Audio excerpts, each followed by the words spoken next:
Hello everyone, good evening. నేను మీ రాజీ. Linked topics అంటున్నారు కదా, జస్ట్ చూడండి. ఇక్కడ మన పర్యావరణం, అవర్ ఎన్వైరన్మెంట్ గురించి చెప్తున్నాను. మన చుట్టూ ఉన్న గాలి అని 6th ఉంది, 7th అడవులు మన జీవనాధారం ఉంది, అలాగే 10th ఓల్డ్ బుక్లో మన పర్యావరణం మన బాధ్యత ఉంది. ఈ 3 కూడా నేను ఈ వీడియోలోనే చెప్తాను.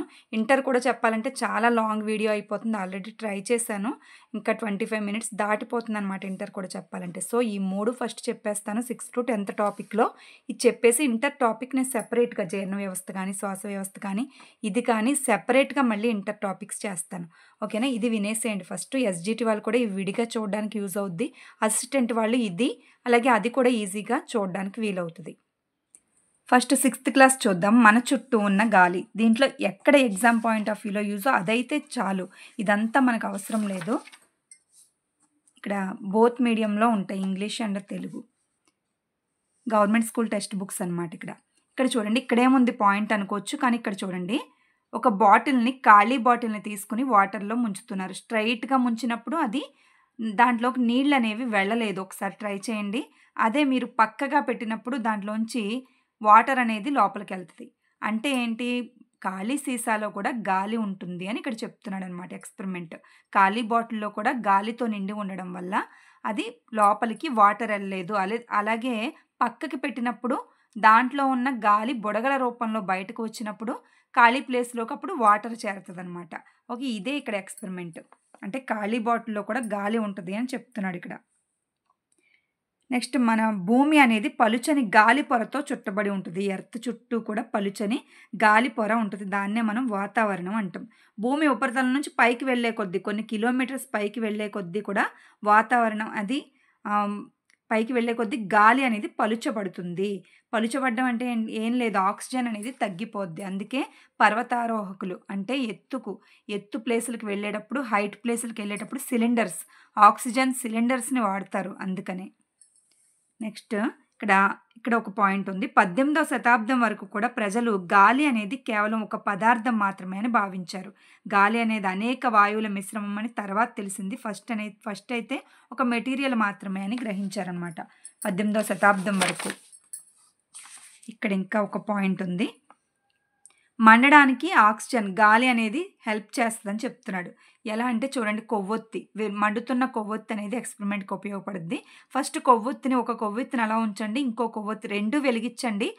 ఒక కొవ్వొత్తి మీద మాత్రం గ్లాస్ బోర్లించండి. బోర్లిస్తే ఏమవుద్ది అనేది మీకు క్లారిటీగా అర్థమవుద్ది. కాసేపటికి ఆరిపోతుంది అనమాట. అది ఎక్స్పెరిమెంట్. ఎందుకంటే మండడానికి గాలి అనేది చాలా అవసరం. అందులోనూ ఆక్సిజన్ అనేది మండడానికి హెల్ప్ చేస్తుంది. తర్వాత ఆక్సిజన్ అయిపోయిన తర్వాత దాంట్లో ఇంకొంచెం గాలి ఉంటుంది. అదేంటంటే నైట్రోజన్. ఆ నైట్రోజన్ ఏం చేస్తుందంటే కొవ్వొత్తి ఆరిపోయేలాగా చేస్తుంది. మండుటకు సహాయపడని వాయువు వచ్చి నైట్రోజన్. ఇక్కడ 2 పాయింట్స్ ఉన్నాయి, గుర్తుపట్టండి. నెక్స్ట్, మొక్కలు మరియు జంతువుల పదార్థాలు మండడం ద్వారా కూడా కార్బన్ డైఆక్సైడ్, మండడం వల్ల విడుదలయ్యే వాయువులు ఏంటంటే కార్బన్ డైఆక్సైడ్, అలాగే ఇతర వాయువులు రిలీజ్ అవుతాయి. ఇక్కడ ఒక పాయింట్ ఉంది చూడండి. గాలిలో గల వాయువుల్లో ప్రధానమైనవి ఫస్ట్ నైట్రోజన్ 78% పైగా, నైట్రోజన్, తర్వాత oxygen 21%, carbon dioxide 0.04% carbon dioxide, మిగతావి చిన్న చిన్న వాయువులు ఉంటాయి. ఇక్కడ చూడండి, క్లియర్గా అర్థమవుద్ది. అంటే 99% నైట్రోజన్, ఆక్సిజన్ వాతావరణంలో గాలి కింద ఆక్రమించి ఉంటాయి అన్నమాట. ఈ 2 గ్యాసెస్సే వాతావరణాన్ని ఆక్రమించి 99% ఉంటాయి. మిగతా 1%లో కార్బన్ డైఆక్సైడ్, నీటి ఆవిరి, మిగతా వాయువులు ఉంటాయి. నెక్స్ట్, ఇక్కడ చూడండి, గిన్నెలో వాటర్ పోసి వేడి చేసాం అనుకోండి, బుడగలు అనేవి వస్తాయి. బుడగలు ఏంటది? నీటిలో కరిగి ఉన్న ఆక్సిజన్ అనేది బుడగల రూపంలో వాటర్ వేడి చేసినప్పుడు నీటిని వేడి చేయడం ప్రారంభించగానే అందులోని గాలి బుడగల రూపంలో బయటకు వస్తుంది. ఇక్కడ గుర్తుపట్టవలసిన విషయం, అందుకే హైలైట్ చేశాను.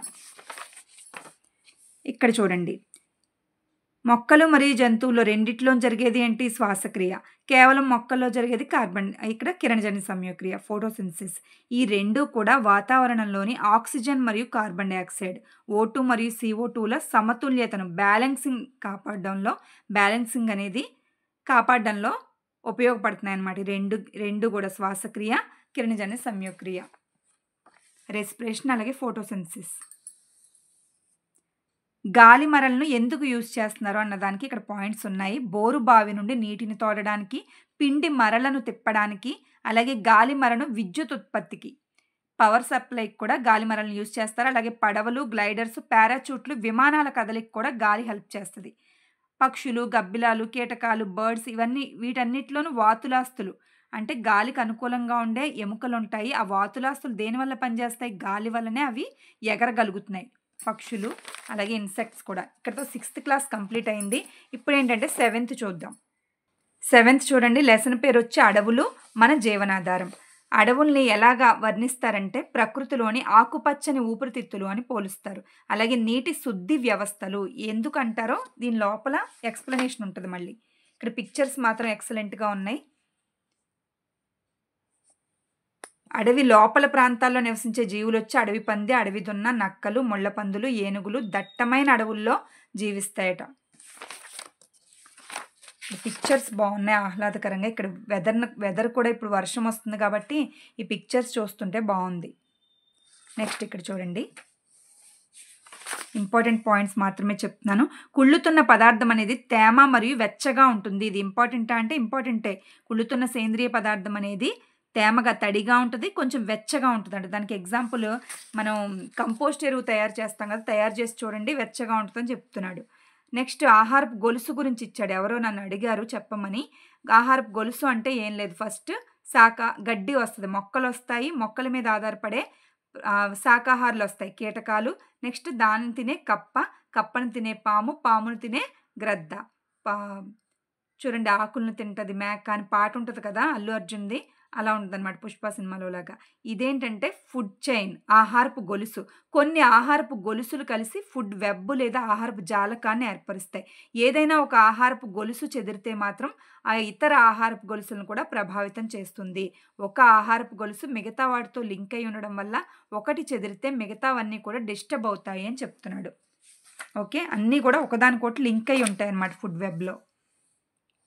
ఇక్కడ ఇంక ఇంపార్టెంట్ వచ్చి ఒకటి చూడండి, హ్యూమస్. హ్యూమస్ ఎలా తయారవుద్దంటే చనిపోయిన మొక్కలు మరియు జంతువుల కణజాలాలను ఆహారంగా తీసుకుంటూ ముదురు రంగు గల హ్యూమస్ని ఏర్పాటు చేస్తాయి. ఏవి? సూక్ష్మజీవులు. వాటిల్నే మనం డీకంపోజర్స్ అంటాం. డీకంపోజర్స్ అంటే విచ్ఛిన్నకారులు. విచ్ఛిన్నకారులు అనేవి చనిపోయిన మొక్కలు జంతువుల్ని విచ్ఛిన్నం చేసి సేంద్రియ పదార్థం హ్యూమస్ లాగా తయారు చేస్తాయి అన్నమాట, ముదురు రంగు గల. పోషకాలు అనేవి తిరిగి ఇలాగా పునశ్చక్రియం అనేవి జరుగుద్దన్నమాట. వాతావరణంలో ఆక్సిజన్ మరియు కార్బన్ డయాక్సైడ్ అనేది సమతుల్యతను కాపాడడంలో ఈ అడవులు అనేవి హెల్ప్ చేస్తాయి కాబట్టి అడవుల్ని మనం ఊపిరితిత్తులు అంటాం. మొక్కలు వాటి వేర్ల ద్వారా నీటినేమో వేర్ల ద్వారా తీసుకుంటాయి. బయటికి ఎలా రిలీజ్ చేస్తాయంటే బాష్పోత్సేకం ద్వారా నీటి ఆవిరి రూపంలో గాలిలోకి నీటిని విడుదల చేస్తాయి. ఇక్కడ ఒక పాయింట్ చూడండి, నవ్వొస్తుంది కానీ గుర్తుపెట్టుకోవాలి. అటవీ అధికారులు అడవిలో ఉన్న కొన్ని జంతువుల రెట్టలను అలాగే పాదముద్రల ద్వారా ఆ జంతువుల ఉనికిని గుర్తిస్తారట. ఉనికి అంటే ఆ జంతువులు ఏ జంతువులు వచ్చాయో గుర్తుపట్టాలంటే వాటి యొక్క రెట్టలు అలాగే పాదముద్రలు, ఒక ఫుట్ స్టెప్స్ ఉంటాయి కదా, వాటి ద్వారా గుర్తుపడతారనమాట ఏ జంతువు వచ్చిందో.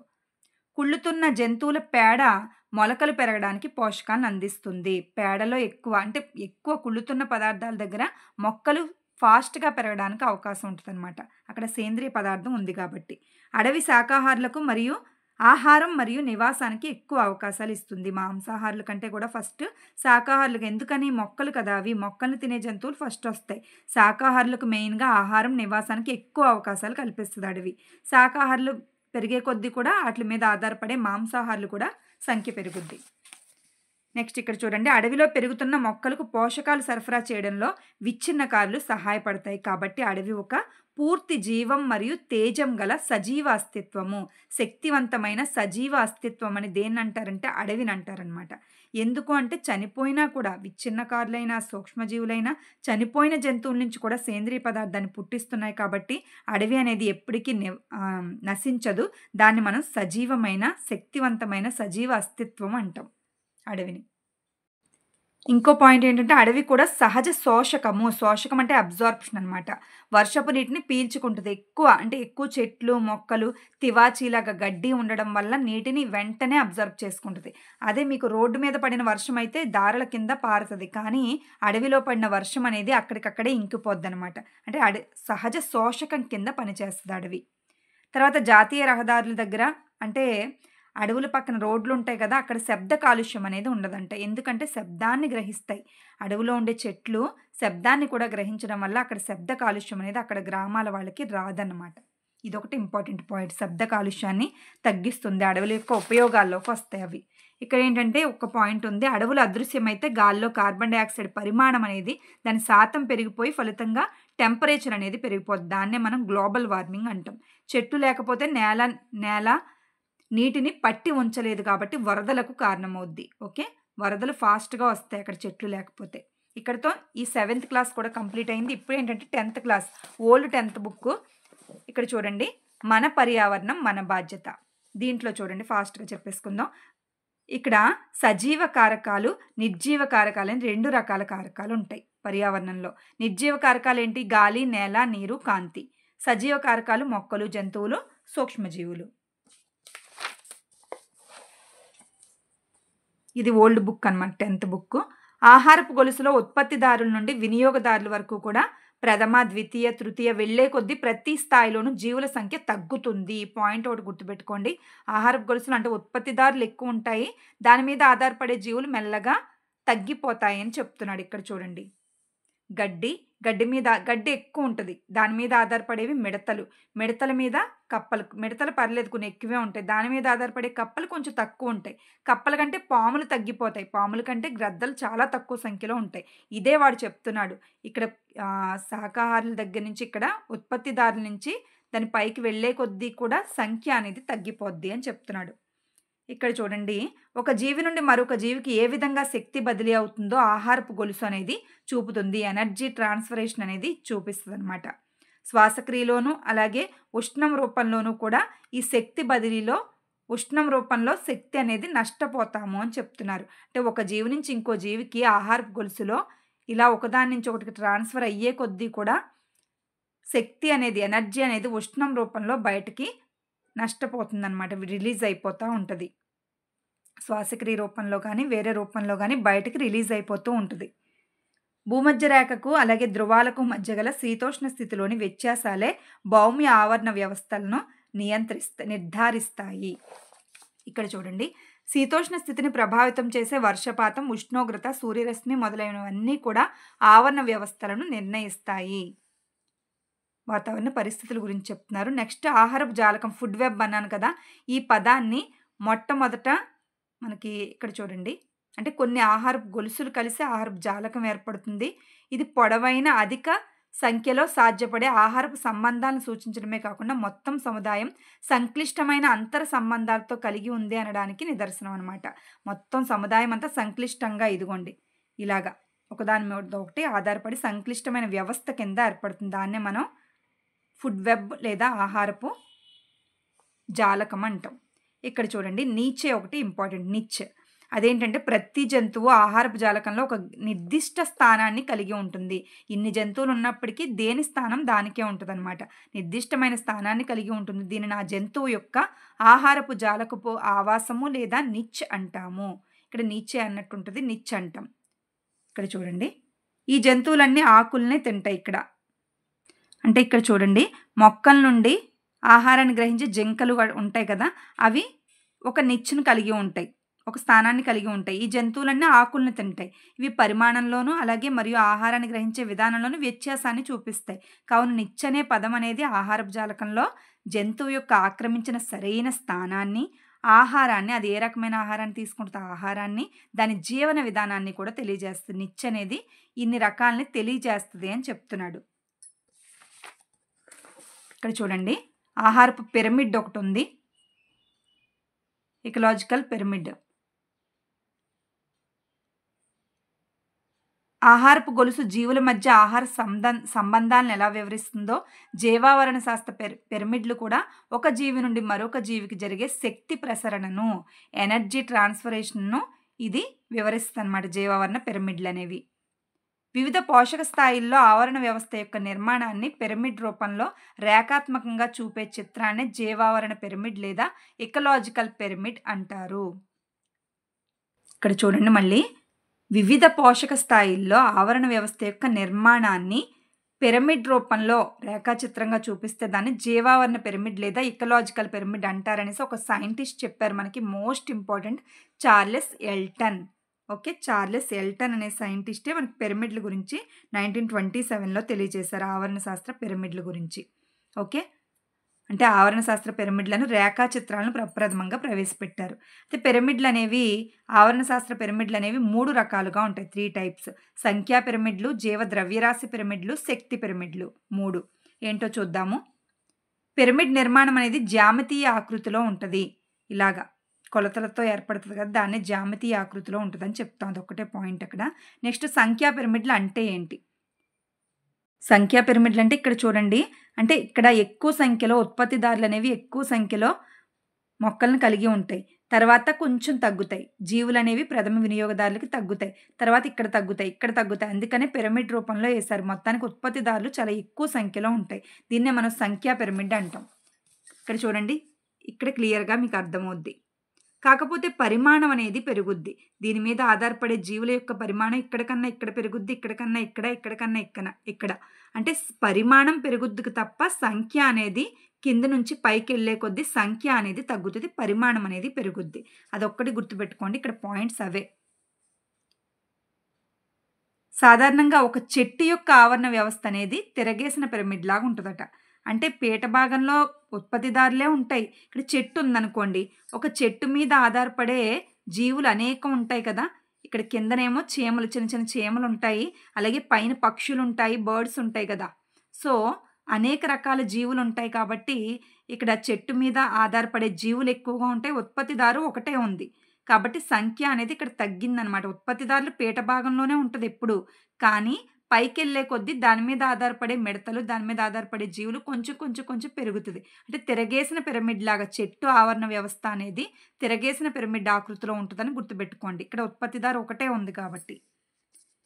నెక్స్ట్ జీవ ద్రవ్యరాశి పిరమిడ్. జీవ ద్రవ్యరాశి అంటే ఏంటో చూద్దాం. ఫస్ట్ బయోమాస్ అంటే కిరణజన సంయోక్రియలోను కిరణజన సంయోక్రియలో సూర్యరశ్మి సహాయంతో కార్బన్ డైఆక్సైడ్ స్థాపన ద్వారా ఏర్పడిన జీవ సంబంధ కర్బన పదార్థాన్నే మనం జీవ ద్రవ్యరాశి అంటాం.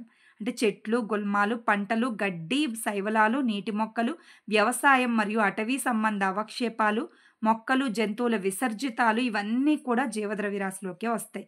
కర్బన పదార్థం ఉంటుంది అందులో. శక్తిగా మార్చడానికి వీలైన వృక్ష జంతు సంబంధ పదార్థాన్నే మనం జీవద్రవ్యరాశి అంటాం. Okay, biomass. జీవద్రవ్యరాశిని శక్తి ఉత్పత్తి కోసం వినియోగిస్తే దాన్ని బయోఫ్యూయల్ లేదా జీవశక్తి అంటాం. అయితే ఇక్కడ ఒక పాయింట్ ఏంటంటే భౌమ్య ఆవరణ వ్యవస్థ అంటే భూమి మీద ఉండే ఆవరణ వ్యవస్థలో అయితే ఈ పిరమిడ్ అనేది నిలువుగానే ఉంటుంది. కానీ ఇక్కడ చూడండి, జల ఆవరణ వ్యవస్థలో తిరగేసినట్టుగా ఉంటుంది అనమాట. జీవద్రవ్యరాశి పిరమిడ్ మామూలుగా నిటారుగానే ఉంటుంది. సంఖ్యా పిరమిడ్ ఎలా అయితే నిటారుగా ఉంటుందో భౌమ్య ఆవరణ వ్యవస్థలో అంటే భూమి మీద నివసించే జీవుల విషయంలో నిలువుగానే ఉంటుంది. కానీ ఇక్కడ చూడండి, జీవద్రవ్యరాశి పిరమిడ్డే జల ఆవరణ వ్యవస్థలో తలక్రిందులు అవుతుంది. జలావరణ వ్యవస్థలో మొక్కలు అనేవి కొంచెం తక్కువ ఉంటాయి. దాని మీద ఆధారపడే క్రస్టేషన్లు, శాకాహారులు ఎక్కువగా ఉంటాయి. శాకాహారుల మీద ఆధారపడే చేపలు, డెంబకాలు ఇవన్నీ ఇంకా ఎక్కువ ఉంటాయి అన్నమాట. నీటిలో వేరేగా ఉంటాయి కదా, చిన్న చిన్న జీవులు చాలా ఉంటాయి. కాబట్టి సంఖ్య అనేది వెళ్ళే కొద్దీ పెరిగిపోతుంది.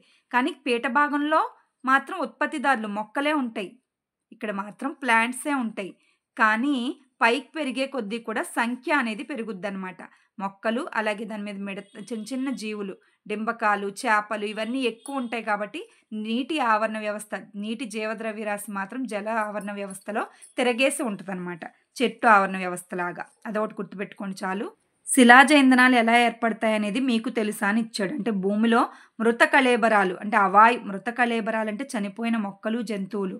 ఆ కళేబరాల అవాయు విచ్ఛిన్న క్రియ, ఆక్సిజన్ లేనప్పుడు అవాయు విచ్ఛిన్న క్రియ ద్వారా ఏర్పడిన పెట్రోలియం బొగ్గు. ఇక్కడ చెట్లు, పెద్ద పెద్ద చెట్ల దగ్గరే పెట్రోలియం బొగ్గు ఏర్పడతాయి అన్నమాట భూమి లోపల. మొదలైన ఇంధనాలనే మనం శిలాజ ఇంధనాలు అంటాం. ఓకే, అంటే జీవద్రవ్యరాశి కూడా ఒక ఇంధనంగా ఉపయోగపడుతుంది. జీవద్రవ్యరాశే ఇంధనంగా వాడినప్పుడు అది కార్బన్ డైఆక్సైడ్ విడుదలవుద్ది అని చెప్తున్నాడు. అంటే జీవద్రవ్యరాశి నథింగ్ బట్ ఈ పెట్రోలియం అయ్యే తయారీకి ఉపయోగపడతాయి అన్నట్టుగా చెప్తున్నాడు అనమాట. శక్తి విడుదలవుద్ది దాని నుంచి. జీవద్రవ్యరాశి చాలా వరకు విసర్జించబడడం లేదా శక్తి ఉత్పత్తిలో ఉపయోగించబడకపోవడం అనేది జరుగుతుంది. జంతువుల్లో అవి గ్రహించిన ఆహారాన్ని శారీరక కణజాలంగా మార్చుకునే సామర్థ్యం అనేది తక్కువగా ఉంటుందని జీవద్రవ్యరాశి పిరమిడ్ అనేది తెలుపుతుంది. అంటే గ్రహించిన ఆహారం అనేది శారీరక కణజాలంగా మార్చుకునే కంటే కూడా వృధా అయిపోద్దనమాట. కణజాలంగా మార్చుకునే సామర్థ్యం తక్కువగా ఉంటుందని జీవద్రవ్యరాశి మనకి తెలియజేస్తుంది. ఇక్కడ ఒక పాయింట్ ఉంది చూడండి. ఆహారంలో 10% కంటే మించకుండా శరీర కణజాలాలు తయారవడంలో వినియోగించుకుంటాయి. అంటే ప్రతి జీవి కూడా తను గ్రహించిన ఆహారంలో 10% మించకుండా తక్కువే, 10% కంటే తక్కువ శాతం మాత్రమే కణజాలాల తయారీలో ఈ శక్తిని వినియోగించుకుంటాయి. తను గ్రహించిన ఆహారంలోంచి శక్తిని వినియోగించుకుంటాయి. మిగతాదంతా విసర్జించబడిపోద్ది లేదా శ్వాసక్రియ రూపంలో బయటకు పోద్ది అని చెప్తున్నాడు అనమాట.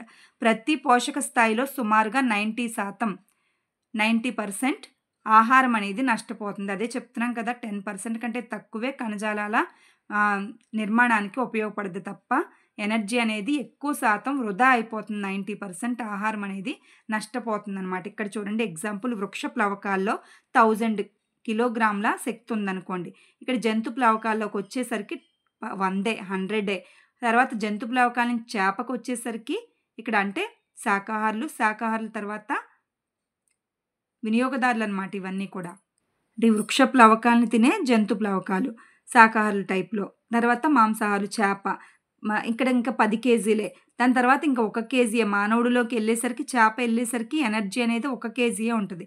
అందులోంచి మళ్ళీ బయటకు రిలీజ్ అయిపోతూ ఉంటుంది. అంటే ఎనర్జీ అనేది 90% వృధాగానే బయటకు పోతుంది అని చెప్తున్నాడు. ఎక్కువ శక్తి. ఇప్పుడు శక్తి పిరమిడ్ చూద్దాం. జీవద్రవ్యరాశి పిరమిడ్ అయిపోయింది కదా. శక్తి పిరమిడ్ అంటే స్వభావం రీత్యా ఆహారం అనేది ఒక రసాయన శక్తి, కెమికల్ రియాక్షన్ ద్వారా మాత్రమే శక్తి కింద కన్వర్ట్ అవుతుంది ఆహారం అనేది. ఇది నిల్వ చేయబడిన స్థితిశక్తి రూపంలో ఉంటుంది. ఫుడ్ అనేది స్థితిశక్తి రూపంలో ఉంటుంది. ఇక్కడ చూడండి, జీవి ఆహారం గ్రహించగానే దానిలోని శక్తి అనేది శరీరంలో వివిధ పందాలను అనుసరిస్తుంది, వివిధ దారులను అనుసరిస్తుంది. గ్రహించిన ఆహారం అంతా కూడా మొత్తం జీర్ణం అవదు. జంతు సంబంధ ఆహారంలో వెంట్రుకలు, ఈకలు, కీటకాలు, బాహ్య అస్థిపంజరాలు, మృదులాస్థి మరియు ఎముకలు. వృక్ష సంబంధ ఆహారంలో అయితే సెల్యులోజు మరియు లిగ్నిన్లను చాలా జంతువులు జీర్ణం చేసుకోలేని పదార్థాలు అనమాట ఇవి. అంటే జీర్ణక్రియ అనేది ఇక్కడ ఏం చెప్తున్నాడంటే, గ్రహించిన ఆహారం అంతా జీర్ణం అవ్వదు అని చెప్తున్నాడు. వెంట్రుకలు మనం తిన్న ఆహారంలో ఉండే ఇవన్నీ కూడా జీర్ణం అవ్వవు, త్వరగా జీర్ణం కాని మెటీరియల్స్ అని చెప్తున్నాడు. అందుకే నాన్ వెజ్ త్వరగా జీర్ణం అవ్వదు కదా మనకి. అలాగే ఈ కొన్ని పదార్థాలు అనేవి జీర్ణం కావు. నెక్స్ట్, శోషించబడిన శక్తి అనేది పెరుగుదల మరియు ప్రత్యుత్పత్తి ద్వారా శరీరంలో కొత్త జీవద్రవ్యరాశిగా తయారవడానికి అందుబాటులో ఉంటుంది. మరణించడం, రోగాల బారిన పడడం లేదా వార్షికంగా అంటే సంవత్సరం ఆకులు రాలడం వలన జీవులు కొంత జీవద్రవ్యరాశిని కోల్పోతాయి. చెట్లయితే ఆకులను రాల్చేస్తాయి, అలాగే మనుషులైతే మరణించడం, రోగాల బారిన పడడం ఇవన్నీ చేస్తూ ఉంటారు. దీనివల్ల కూడా మనకి జీవద్రవ్యరాశిని నష్టపోతారనమాట.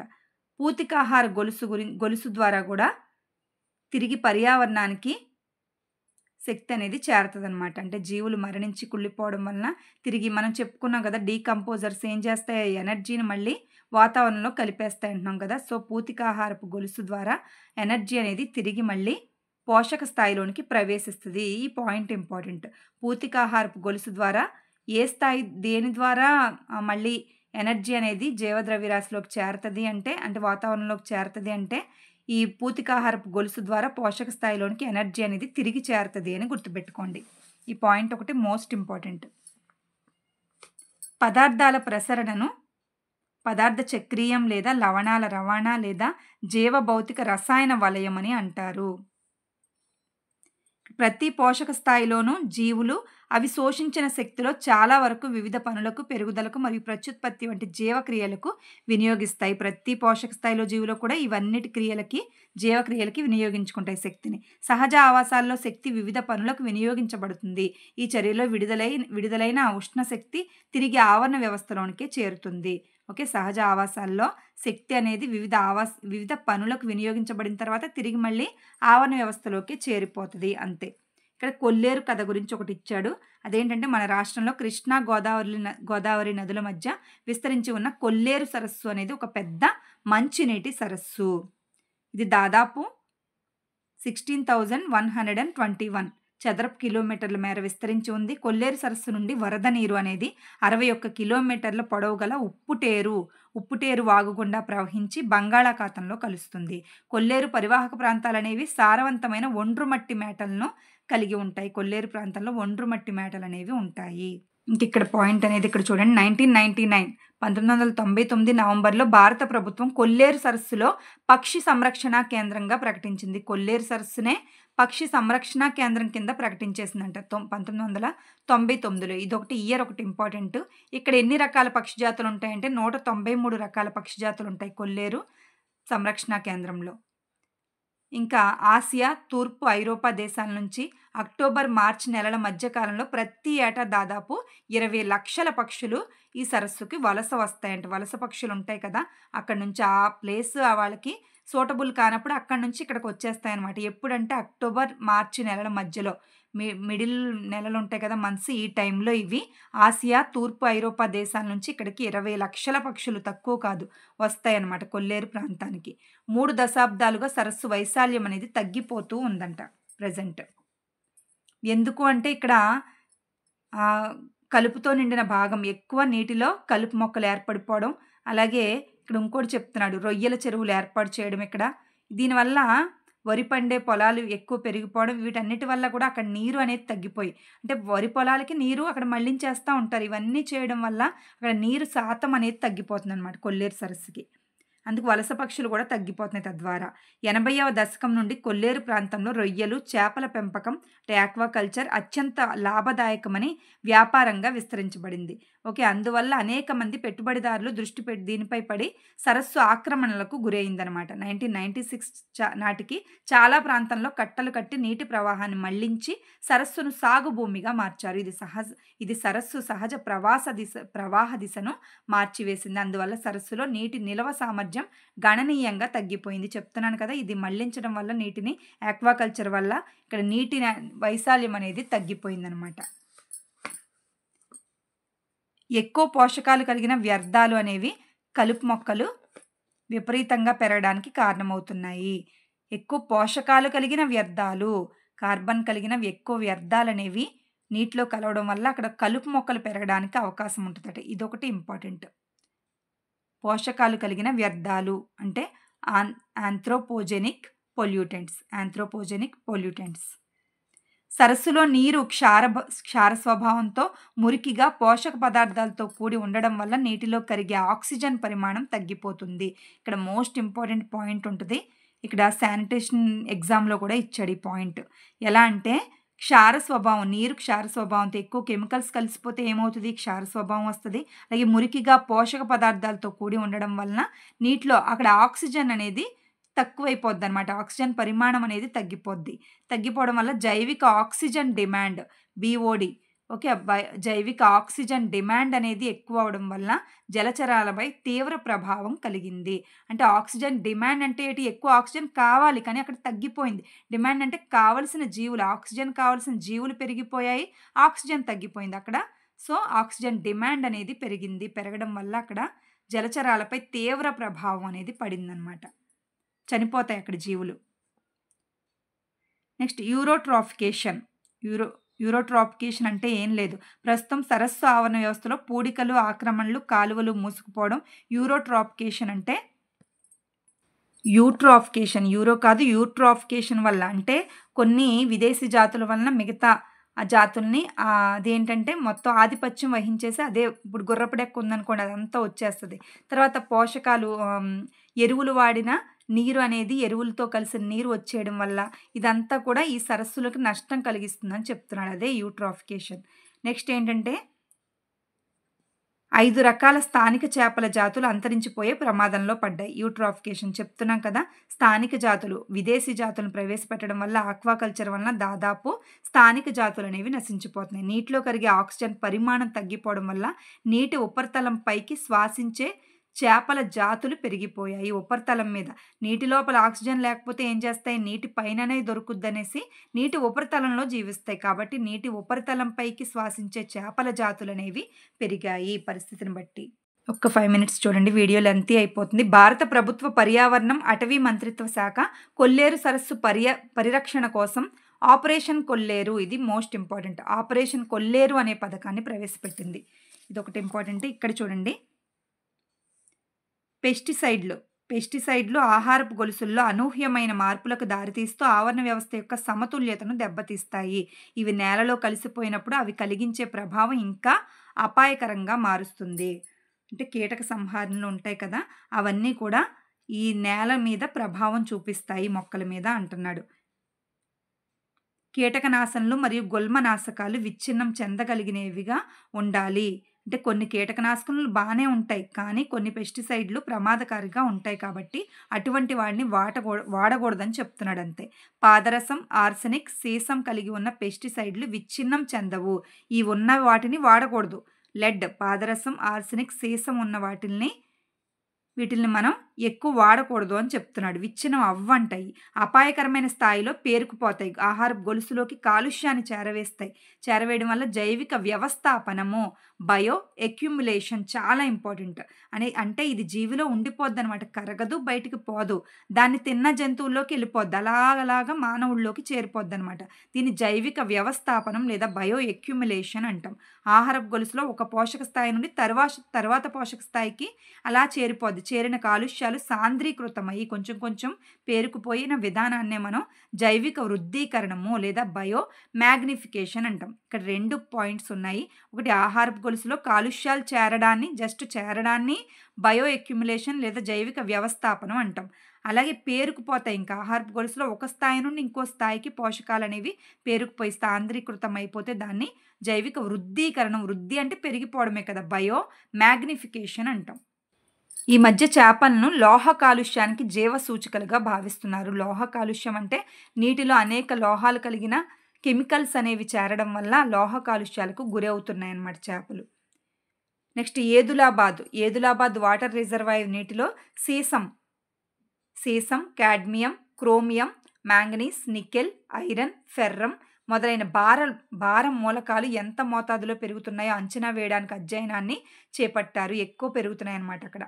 ఓకే, చేపట్టారు. ఇక్కడ ఇంకోటి ఉంది పాయింట్, సిప్రినా స్కార్పియో అనే పొలుసుల చేప సాధారణంగా అధిక ప్రోటీన్లను కలిగి ఉంటుంది. అధిక ప్రోటీన్లను కలిగి ఉన్న చేప ఏదంటే సిప్రినా స్కార్పియో. తక్కువ ధరలో అందరికీ సులభంగా లభించే ఆహారం, ధర తక్కువే ఉంటుంది కానీ ప్రోటీన్లు ఎక్కువగా కలిగి ఉన్న చేప సిప్రినా స్కార్పియో. నెక్స్ట్ భార మూలకాలు, కాలేయం, అలాగే చేపల్లోని వివిధ కణజాలాల్లో కాలేయం, మూత్రపిండాలు మరియు మొప్పల్లో గ్లైకోజన్ మరియు కొవ్వులతో పాటుగా భార మూలకాలు ఉన్నట్లు గుర్తించారు. భార మూలకాలు అంటే ఏమి లేదు, ఇదే లెడ్, సీసము, కాడ్మియం ఇవన్నీ భార మూలకాలు చేపల్లో ఉన్నట్లుగా గుర్తించారట అధ్యయనాల వల్ల. నెక్స్ట్, ప్రతి సంవత్సరం వర్షాకాలానికి ముందే అలాగే వర్షాకాలం తర్వాత కూడా ఈ 3 కాలాల్లోనూ కూడా సేకరించి పరిశీలించారనమాట. పరిశీలిస్తే ప్రతి కాలంలోనూ 3 రకాల నమూనాలు 3 ప్రదేశాల్లో 3 సార్లు అంటే మొత్తం 27 నమూనాలను సేకరించి భార మూలకాల విశ్లేషణ చేశారు. ఇలా 2005 నుంచి 2007 వరకు కూడా ఎక్స్పెరిమెంట్స్ అనేవి చేశారట. ఏదులాబాద్ చేపల్లో భార మూలకాల పరిమాణం అనేది దేశ సగటు కన్నా కూడా ఎక్కువగా ఉన్నట్లు తెలిసింది. ఓకే, ఏదులాబాద్ చేపల్లో అంటే ఎక్కువ కలుషితాలు కలిసిపోవడం వల్ల భార లోహాలు లేదా మూలకాలు కలిసిపోవడం వల్ల వాటి పరిమాణం అనేది దేశ సగటు కన్నా కూడా ఎక్కువ ఉన్నట్లుగా తేలిందట. అలాగే భార మూలకాల గాఢతను పరిశీలిస్తే అన్నిటికన్నా ఎక్కువ ఐరన్ లేదా ఇనుము ఉండగా మిగతా సీసం, క్రోమియం, నికెల్, కాడ్మియం తరువాతి స్థానాల్లో ఉన్నాయన్నమాట. ఇక్కడ ఏదులాబాద్లో చేపల కాలేయం, మొప్పలు, మూత్రపిండాల్లో కాడ్మియం అధికంగా చేరుతుంది. కాడ్మియం అనేది ఈ 3 ప్లేసుల్లో కాడ్మియం అనేది అధికంగా చేరుతుంది. అతి తక్కువ గాఢతల్లో కూడా చేపలు కాడ్మియం లోహానికి సున్నితత్వాన్ని కలిగి ఉండడం వల్ల ఇది చేపల కణజాలాల్లోనికి సులభంగా చేరిపోతుంది. చేపల కణజాలాల్లోనికి సులభంగా చేరిపోగల లోహం ఏదంటే కాడ్మియం. వర్షాకాలంలోనే చేపల్లో భార మూలకాలు ఎక్కువగా పెరిగినట్లుగా తెలిసిందనమాట. 3 కాలాల్లో వాళ్ళు ఎక్స్పెరిమెంట్స్ చేశారు కదా, 3 టైముల్లో, అది వర్షాకాలంలో ఎక్కువగా భార లోహాలు ఉన్నట్లుగా తేలిందనమాట. అధిక రక్తపోటు, తీవ్రమైన జ్వరం, మూత్రపిండాల క్షీణత, వాంతులు మొదలైన అనేక శారీరక రుగ్మతలకు గురి కావడాన్ని గుర్తించారు. అంటే ఇలాంటి లోహాలు కలిగిన చేపల్ని తింటే మానవుల్లో ఆహారపు జాలకం ద్వారా ఈ భారం మూలకాల గాఢత అనేది పెరిగిపోద్దనమాట. ఒక జీవి నుంచి ఒక జీవికొచ్చి మొత్తానికి చివరికి మానవుల్లోకి వస్తది కదా! దానివల్ల రక్తపోటు అంటే బీపీ, జ్వరము, మూత్రపిండాల క్షీణత, వాంతులనేవి వస్తాయన్నమాట. నెక్స్ట్ పట్టణ ప్రాంతంలో ప్రణాళికారహిత అభివృద్ధి, అనుమతి లేని చిన్నా చితక పరిశ్రమలు, ఫ్యాక్టరీస్ ఏర్పడ్డము, ఏదులాబాద్ రిజర్వాయర్‌లో కాలుష్యం తీవ్రంగా పెరగడానికి కారణమైందనమాట ఏదులాబాద్‌లో.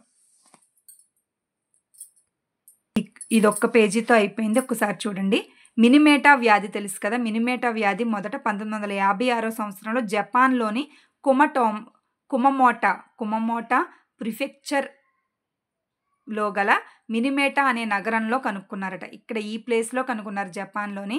తర్వాత చిస్సో కార్పొరేషన్ వారి రసాయన పరిశ్రమ నుండి విడుదలైన మిథైల్ మెర్క్యూరీతో కూడిన వ్యర్థ జలాలే మినిమేటా వ్యాధికి కారణమని తేలిందనమాట. 1968లో చిస్సో కార్పొరేషన్ వారు విడుదల చేసిన కెమికల్స్ వల్లే ఈ మిథైల్ మెర్క్యూరీ వ్యాధి అనేది వ్యాపించిందనమాట. మినిమేటా వ్యాధికి కారణం. అదొక పాయింట్ చాలా ఇంపార్టెంట్. నెక్స్ట్ పిచ్చుక మీద బ్రహ్మాస్త్రము. 1958 సంవత్సరంలో చైనా దేశంలో పిచ్చుకలు ఎదుర్కొంటున్నటువంటి దారుణమైన పరిస్థితులను బహుశా ఈ భూగోళం మీద ఏ జీవి అనుభవించుండదట. ఇక్కడ ఏం జరిగిందో చూద్దాము. చైనా ప్రభుత్వం పారిశ్రామిక ఉత్పత్తులను పెంచే దిశగా గ్రామీణ రైతులను పెద్ద ఎత్తున ప్రోత్సహించింది. పారిశ్రామిక ఉత్పత్తులు పెంచడానికి అభివృద్ధి చెందిన దేశాల మాదిరిగానే తొందరగా అధునాతనం రూపుదిద్దుకునేందుకు చైనా ప్రభుత్వం ఉద్యమాన్ని చేపట్టింది. అయితే అప్పటిదాకా చైనా వ్యవసాయ ఆధారిత సమాజమే. కానీ ఈ ఉద్యమంలో భాగంగా 5,000 కుటుంబాలతో సమూహాలుగా ఏర్పడి వ్యవసాయం చేయడం అనేది ఒక ముఖ్య అంశము. అంటే పారిశ్రామికంగా 2 కలుస్తాయన్నమాట. వ్యవసాయం 2 కలుస్తున్నాయి. 5,000 కుటుంబాలతో సమూహాలుగా ఏర్పడి వ్యవసాయం చేయడం అనేది ఒక ముఖ్య కార్యక్రమంగా చేపట్టారు. గిడ్డంగుల నుండి సంవత్సర కాలంలో ఒక పిచ్చుక సుమారుగా అంటే ఉత్పత్తి చేపట్టి ప్రొడక్ట్స్ అనేవి వస్తాయి కదా! ఈ ఉత్పత్తుల్లో నుండి అంటే ఆహారాన్ని నిల్వ చేస్తారు కదా గిడ్డంగుల్లో. అంటే గోడౌన్స్‌లో నిల్వ చేస్తారు కదా! ధాన్యాన్ని. నిల్వ చేసినప్పుడంట ఒక సంవత్సర కాలంలో ఒక పిచ్చుక సుమారుగా 1.8 కిలోల ధాన్యపు గింజల్ని తిన్నదని, అందువల్ల ఆహారపు కొరత ఏర్పడిందనేసి గుర్తించారంట. గుర్తించడం వల్ల పిచ్చుకలపై నేరాన్ని మోపి పల్లెల్లో, పట్టణాల్లో ప్రజలందరినీ పిచ్చుకలపై యుద్ధం చేయాల్సిందిగా ఆదేశించారనమాట. అందుకే ఇక్కడ హెడ్డింగ్ అనేది పిచ్చుక మీద బ్రహ్మాస్త్రం అని పెట్టారు. ప్రజలంతా వలలు పన్ని పెద్ద సంఖ్యలో పిచ్చుకలు పట్టుకొని చంపడం అనేది మొదలుపెట్టారు. విష ప్రయోగం చేశారు. తుపాకులతో కాల్చేశారు. ఇదంతా చేయడం వల్ల చంపిన పిచ్చుకల సంఖ్య ఆధారంగా పాఠశాలలు, ప్రభుత్వ కార్యాలయాలకు బహుమానాలు కూడా ఇచ్చిందట. ఎన్ని పిచ్చుకలు చంపితే అన్ని ప్రైజెస్ అని చెప్పి ప్రకటించారనమాట. తర్వాత కొంతమంది శాస్త్రవేత్తలు చనిపోయిన పిచ్చుకల జీర్ణ వ్యవస్థల్లో పదార్థాలను పరిశీలించారు. దానిలో 3 వంతుల పంటలను నాశనం చేసే క్రిమి కీటకాలు ఉన్నాయట. పాపం అంటే మంచే చేసే అవి పంటలను నాశనం చేసే క్రిమి కీటకాలని కొంచెం ధాన్యాన్ని తినేవన్నమాట. అయితే వీళ్ళు తెలుసుకోకుండా పిచ్చుకల్ని అనవసరంగా నాశనం చేశారు. అంటే బహుమతులను కూడా ప్రకటించి మరి అందరి చేత చంపించేశారనమాట చైనా ప్రభుత్వం. పిచ్చుకలను నాశనం చేసే ప్రయత్నాల వలన పంట దిగుబడి పెరగకపోగా మరింత తగ్గిపోయింది. ఇప్పుడు ప్రోడక్టే తగ్గిపోయింది. వచ్చిన ప్రోడక్ట్ నుంచి కొంచెం తింటే ఏం పోయింది? ఇప్పుడు ప్రోడక్టే తగ్గిపోయిందట. అంటే క్రిమి కీటకాలు ఎక్కువైపోయి పిచ్చుకలు లేకపోవడం వల్ల ప్రోడక్ట్ తగ్గిపోయిందట. నిజం తెలుసుకున్న తర్వాత పిచ్చుకలను చంపే ఈ ఉద్యమాన్ని ప్రభుత్వం ఆపేసింది. మిడతలను తినే పిచ్చుకలు లేకపోవడంతో పంటలపై మిడతలు దాడి అనేది ఎక్కువైంది. ఇక్కడ ప్రాసెస్ అనేది అట్లా జరిగింది. ఇక్కడ పెస్టిసైడ్లు అనేది వాడకూడదని చెప్తున్నాడు. అంటే కీటకనాశనలు ఎక్కువ వాడకూడదని అంతే. నెక్స్ట్ జైవిక నియంత్రణ. అంటే తెగుళ్లను, కీటకనాశనలను నివారించాలంటే సహజమైన పద్ధతులనే పాటించాలి తప్ప పెస్టిసైడ్లు వాడకూడదని చెప్తున్నాడు. పంట మార్పిడి. ప్రతి సంవత్సరం ఒకే పంట కాకుండా రకరకాల పంటలు పండించడం, తెగుళ్లకు సంబంధించిన పూర్వపరాలను తెలుసుకొని పంటలను వేయడం, తర్వాత ఆ పంటలను పండించడం. జైవిక నియంత్రణ. తెగుళ్లను కలిగించే కారకాలను తినేసే పరాన్న జీవులను, నిశాచర మాంసభక్షకులను అంటే నాక్టర్నల్ ప్రిడేటర్స్ ప్రవేశపెట్టడం వల్ల తెగుళ్లను నివారించవచ్చు. వంధ్యత్వం. తెగుళ్లు కలిగించే కీటకాల యొక్క పురుష జీవుల పునరుత్పత్తి సామర్థ్యం కోల్పోయేటట్లుగా వంధ్యత్వం చేయడం ద్వారా కూడా వీటిల్ని అరికట్టవచ్చు. జన్యు ఉత్పరివర్తన. రకాలను ప్రవేశపెట్టడం ద్వారా, వాతావరణ పరిస్థితులను తట్టుకునే రకాలను ప్రవేశపెట్టడం ద్వారా కూడా ఈ పంటలు బాగా పండేటట్టుగా చేసి ఎక్కువగా పెస్టిసైడ్లు వాడకుండా చేయొచ్చు అని చెప్తున్నాడు. నెక్స్ట్ ఇక్కడ లాస్ట్ పాయింట్ వచ్చి మారప్పన్ బృందం 2006లో కొల్లేరు సరస్సు 1967 నుంచి 2004 వరకు పరిస్థితులు అనే అంశం పైన చేసిన పరిశోధనా పత్రాలు అనేవి రిలీజ్ చేశారు. ఇప్పుడు మారప్పన్ బృందం అనేది రిలీజ్ చేసిందట 2006లో. కొల్లేరు సరస్సు 1916-70 to 2004 అనేసి ఈ పేరుతో వరకు పరిస్థితులు అనే అంశం మీద మారప్పన్ బృందం పరిశోధన పత్రాన్ని రిలీజ్ చేసింది. నెక్స్ట్ విద్యాసాగర్, గుమ్మడపల్లి, నెక్స్ట్ రవిశంకర్ పిస్కా, శ్రీను నూతి మరియు పవన్ కే మణికొండ ఏదులాబాద్ రిజర్వాయర్పై చేసిన పరిశోధనలు international journal of life sciences, biotechnology, pharma రీసెర్చ్లో ప్రచురించబడిన పరిశోధన పత్రంలో రిలీజ్ అయ్యాయి అనమాట. ఏదులాబాద్ గురించి వీళ్ళేమో కొల్లేరు సరస్సు గురించి. ఈ 2 పాయింట్స్ ఇక్కడితో 10th క్లాస్ కూడా కంప్లీట్ అయిపోయింది. అంటే వీడియో చాలా లెంతీ అయింది, కానీ లింక్డ్ టాపిక్స్ చెప్పాలి అంటే 3 క్లాసెస్ని ఒక వీడియోలో కవర్ చేస్తే ఇలా ఉంటుందని చెప్పడానికే నేను వీడియో చేశాను. అది కూడా ఫాస్ట్గా తడబడుతూ చెప్తే ఈ రకంగా అయ్యింది. 1 అవర్ మ్యాక్సిమం 40 మినిట్స్ కంప్లీట్ అయిందనమాట. ఇంక ఇంటర్ కూడా చెప్తే మీరు చూసుకొని 2 అవర్స్ అయిపోద్ది అనమాట. ఇంటర్ అనేది నేను ఇంకో క్లాస్లో చెప్తాను. Keep watching. Thank you so much.